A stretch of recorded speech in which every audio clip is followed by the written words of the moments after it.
What's up, YouTube? It's Nite, and today I have the last match I'm casting after the tournament. It is the semi-final of the losers bracket. The map is Fields of Isis. The teams are Polar Iron and Forgotten Lotus, versus OSS, OGs versus New Gs, Goats versus potential new Goats. I don't know. But let's start with our team Lotus, represented by our orange UEF commander Jawix, opening up with a double air factory. His teammate Rexnar, who's again random but pulling the Serpent faction, opening up with a double research station. There's already an engagement here, by the way. I mean, yeah, I think that's what you need to do as Polar Iron. Polar Bears are white UEF commander, opening up with the double air factory. And if you haven't guessed yet, there is a double air opening from his teammate Iron Commander, who is our blue UEF commander. So a quick air win for the double UEF, which is I think what they needed to do in some of the other matches I've cast. I think most of them should have been uploaded, so you guys know what kind of their approach to this map was. So I think this is what they needed to do earlier. Just grab the air win, and then you can transition into stuff that you can actually counter Cybern with. That poor engineer is going to get bombed. A lot of anti-air going on for Forgotten Lotus here. Fortunately, it doesn't look great here, even with that, because Polar Iron can just fly into your base and start doing a lot of damage here. Would like to see those wasps over anti-air to try and protect some of the damage here.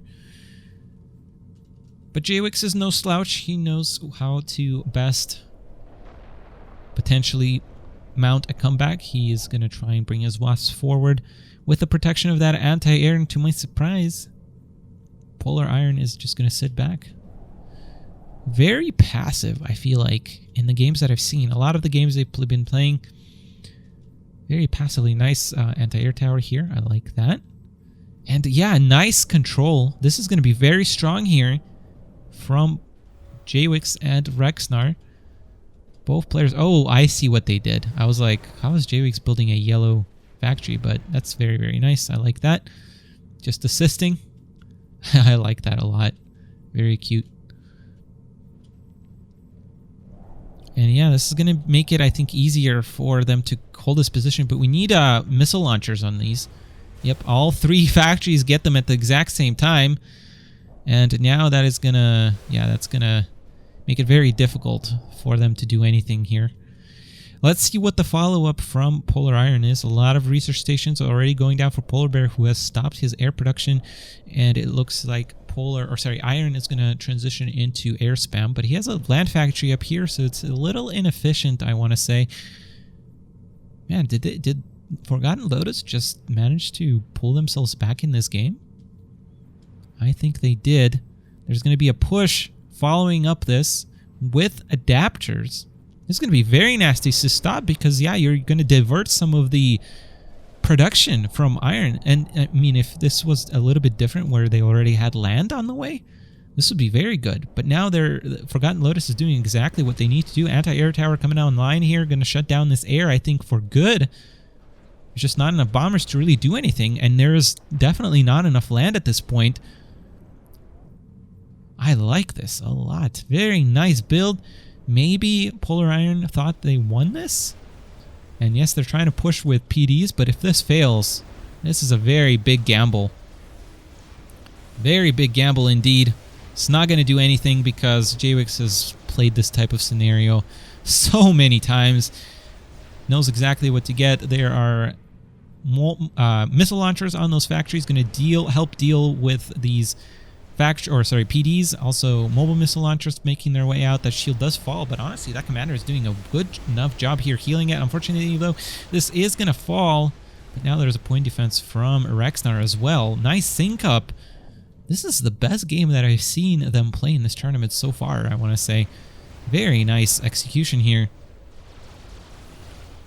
And yeah, these adapters will help with this push as well. There are AC Terrors being queued up here from Polar, so the time is running out for Rexnar and Jwix, but there is still air, and Jwix is going to scout. Beautiful scout from Jwix here. They're going to know that AC Terrors, if they didn't assume that they were on the way. And these scouts aren't even getting picked off. Man, Polar Iron are getting their position broken here. There's a shield generator making its way for Jwix and a megalith factory, or a land gantry rather. They should just rename it to megalith factory from Jwix. Yeah, Iron just didn't even realize that this air push was, or a scout was going on. Very surprising to see Iron, especially after that last game we saw them play on Fields of Isis, where Iron was just everywhere on the map. Very surprising. And yeah, this is not going to be as effective with adapters and shields from Forgotten Lotus. This is a very, very nice position. Even if this terror does come out, this is a wonderful position for Forgotten Lotus with all these adapters and anti-air and wasps to support it. The wasps are actually the important part here. Yeah, this is a very, very good position. That land gantry might actually get sniped. Will it get sniped? I think it will. Yep, it will. But Polar does lose his mobile missile launchers here. First terror is out, but it's not going to do a whole lot until you have at least 3 to 5. I want to say 5 would really be needed at this point. But then again, that by the time the 5th one is out, Forgotten Lotus is going to have more shields, more air, more adapters. So unless there's a big mistake here, I think Forgotten Lotus actually managed to turn this game around. Very nicely done. Very nice push. And it's just that awkward situation where you're just being a little too aggressive. It has a double air opening, I think, with these PDs from Iron. I think the way you counter this push is just by going back and trying to set up a base back here, like they ended up doing anyway. And land gantries on the way from both players. Are these... both players went Fat Boys? What? I don't know about that either. But interesting nevertheless. I mean, this is going to be some hold if Polar and Iron manage to hold this. I think it's time for... Jwix loves doing this. Line of shields coming out.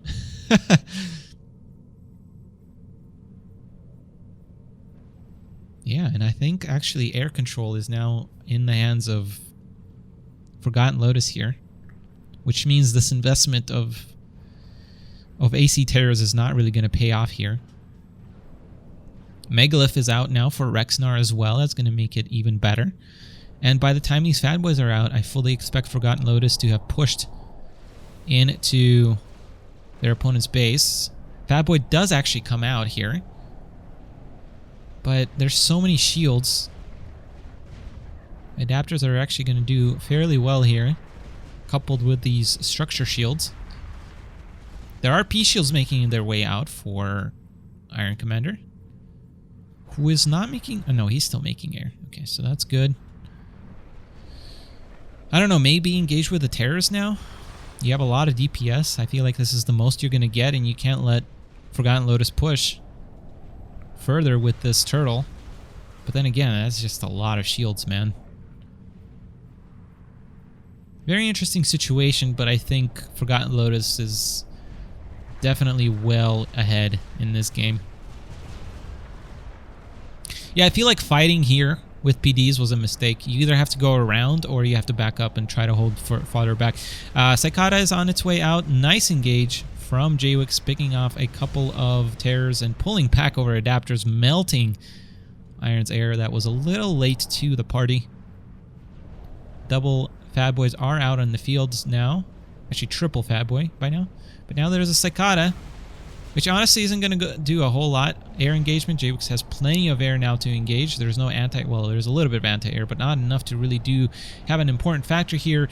Adapters are pushing forward. This is now or never for Iron Commander and Polar Bears. Still focusing down that Cicada, which is underneath all kinds of shields. Yeah, this is a wonderful combo. The Cicada can just be micro underneath shields while, you know, the Megaliths... A nice pullback. Rexnar doing a really nice job. This is like one of the best micros that I've seen him pull off. Very well done. Very well done by both players. I think the air engagement didn't... Oh, no, it did go well because there's no more ACs. So, yeah, I mean, I think this is a valiant effort by Polar Bears and Iron Commander. But they've let the air lead slip, I think. But then again, I think they did what they needed to do. They won air early. They just didn't capitalize on it. They didn't really do economic damage to their opponents. So very interesting indeed. More shields. More spam from Jwix.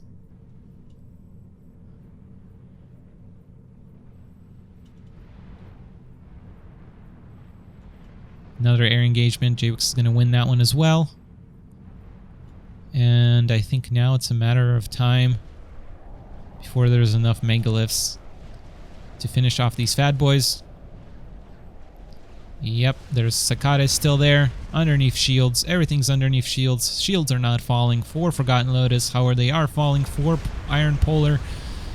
Bad boys are melting away. So are those land factories.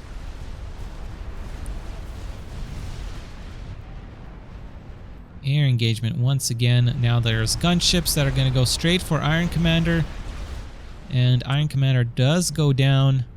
And Polar Bear will as well. What an insane game. I definitely thought that Forgotten Lotus was quite a bit behind there. But they managed to win game 1. Getting them the early lead. Let's see what happens in game 2. I'll be right back. Welcome back to game 2, ladies and gentlemen, of the semifinal losers bracket match. The map is Arctic Refuge. Actually, I think this is the first time I'm casting this map. Very interesting indeed. It is game 2, like I said, between Iron Polar and Forgotten Lotus. Let's go ahead and introduce our team, starting with our random player who has pulled Aeon. It is Yellow and Commander Rexnar. And his teammate, oh, by the way, he's going triple land. So is his teammate, OSS Jwix. He's our orange UEF player. And their opponents, who are down 1-0, need to have a nice game here to bring it to 1-1 and send it to the tiebreaker match. It is our white UEF commander Polar Bears opening up with a double UEF build, land factory build, and his teammate Iron Commander, the blue UEF triple land factory. Yeah, I mean, I like quicker land factories on this map. I don't think on this map in particular you don't gain, I feel like, a whole lot by building them up closer. This map is already small and the flanks are just ridiculous. So I don't know. I feel like if you're gonna go triple land, you have to open up with triple land right away. P shields are gonna come out for Polar Bears. And I like this opening from Forgotten Lotus much more. But if these P shields do accumulate, might be a little bit of a problem here. Jwix should see that these are P shields by now.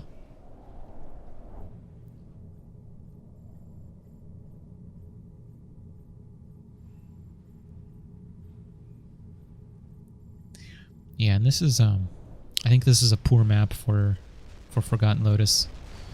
Jwix is going to try and engage. His commander is actually eating a lot of damage here. I feel like that was a little bit of a miss micro from Jwix. Oh my goodness, no. That's... No. Yeah, you... He's pulling back right as the shields are down too. That's rough. When that happens, that's rough city. P shields also coming out from Iron Commander. He's trying to see if these are Shajas. Now he knows. Unless Rexnar is holding fire, which would be genius. Don't think it would matter a whole lot, though. Yeah, Jwix, I would engage here. Those P shields were completely out of position. Mobile missile launchers are making their way out, so I like that. Overall, it's not terrible. Especially because you force Polar Bear not to build his third land factory until now. Just a little insane that you weren't able to do a whole lot of damage. I didn't quite catch why, but I think there was just a little bit of an ACU miss micro. Oh, now there's a lot of P-shields. But there's a lot of mobile missile launchers on the field also. And I like this army from JWIX a whole lot better. I feel like it's stronger.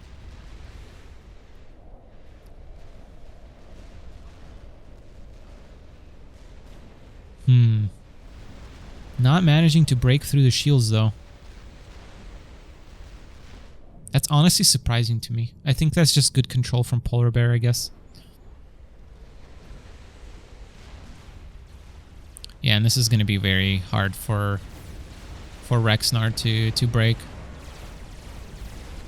Rexnar is still a newer player, so he doesn't micro as well as he could yet.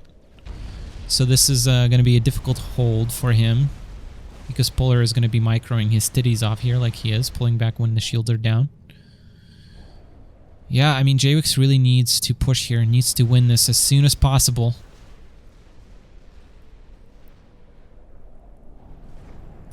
Yeah, Demolishers, I think the right answer as well. Oh my god. Iron Commander managed to capture a whole bunch of shit here. How did that engineer... Oh my goodness. Iron on Arctic Refuge is like... a mongoose on amphetamines, man.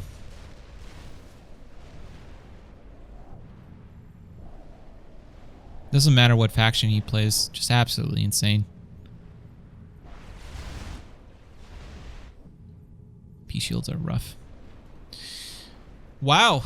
Yeah, I mean, I think Polar is controlling his units here very, very well. And yeah, wow. Rexnar's army just gets demolished. Or sorry, JWIX's army gets demolished. So does Rexnar's. Slowly but surely, Iron Polar managed to break through. And both players, I think, are gonna fall near simultaneously. Yeah, Rexnar still has not managed to break through those shields. Oh, goodness gracious. Iron even going bombers now. That's absolutely insane.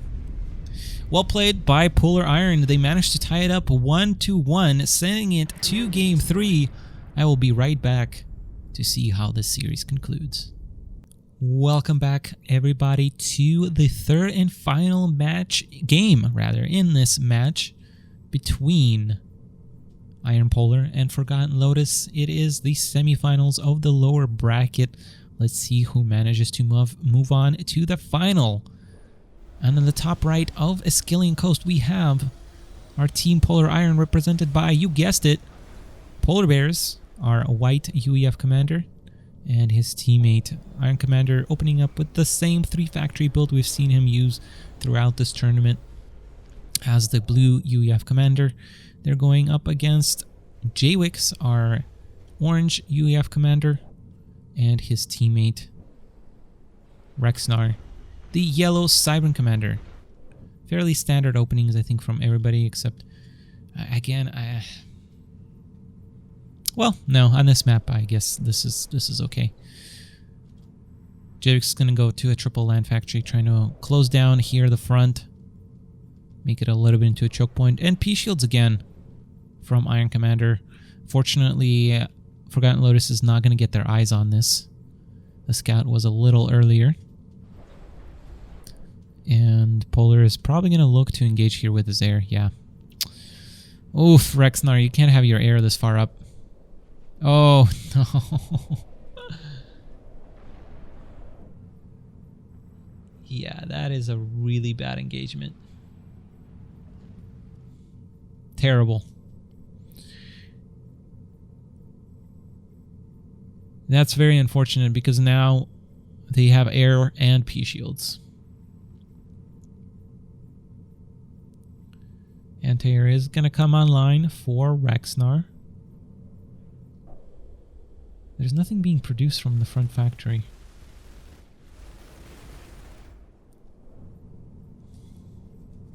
And yeah, let's see if there are bombers on the way. No, not yet. It looks like they just want to play it safe. No, there is a bomber queued up in this one. Okay, so there is going to be bombers coming online. Don't know why Rexnar is spreading his air like this.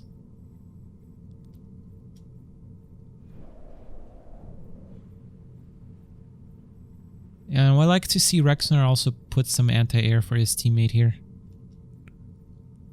But he's also in trouble. So, yeah, this is a big open map, and once you lose air, you start losing expansions.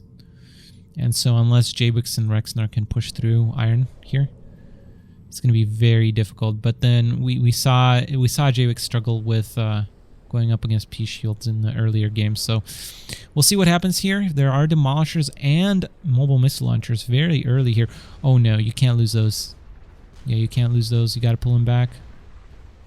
Okay, good control from Jabix so far. Bombers are already starting to do work here.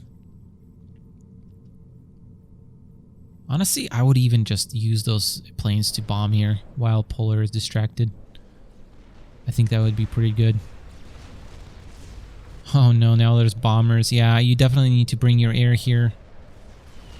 You need to break through those shields right now. You can't really let it go on any longer. Every unit counts here for Forgotten Lotus. Both of their ECUs are going to have health.